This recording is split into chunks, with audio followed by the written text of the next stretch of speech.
শায়েখ আব্দুর রাজ্জাক, উনি তো আমাকে চেনার কথা না, ওনাকে আমি অনেকদিন থেকেই ছোটবেলা থেকে দেখতাম, এবং উনি যে কতটা সফল সেটার নিদর্শন হচ্ছে আব্দুল্লাহ।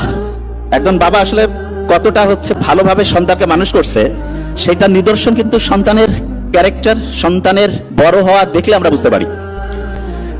শায়েখ আব্দুর রাজ্জাক উনি নিজের আলোয় যতটা উদ্ভাসিত, আজ থেকে 30-50 বছর পরে যখন ইতিহাস লেখা হবে, আমার ধারণা ওনার পরিচয় আলাদাভাবে তো আছেই, কিন্তু ওনার সন্তানের জন্য ওনার পরিচয় আরো বেশি অনেক বাড়বে ইনশাআল্লাহ। আমরা দোয়া করি ইনশাআল্লাহ। তার মানে হচ্ছে যে বাবা নিজে যেটা অন্যকে বলছেন সন্তানের ক্ষেত্রে সেইটাই উনি অ্যাপ্লাই করেছেন। শুনতে হবে কিন্তু, আমি ধরবো। এবং আমরা অনেকে জানি কিন্তু অ্যাপ্লাই করি না, এই কারণে অসাধারণ হইতে পারি না। জানি কিন্তু অ্যাপ্লাই করি না। উনি যেটা জানেন উনি এটা মনে প্রাণে বিশ্বাস করেন এবং এই জন্য উনি অ্যাপ্লাই করেন।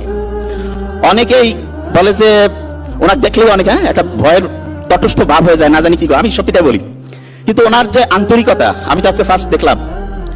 আমার শ্রদ্ধায় নানা ছিল এরকম আন্তরিক, তা উনি আল্লাহ ওনাকে বেহেশত নসিব করুক। তো ওনার সাথে চেহারার মিল আছে আলহামদুলিল্লাহ।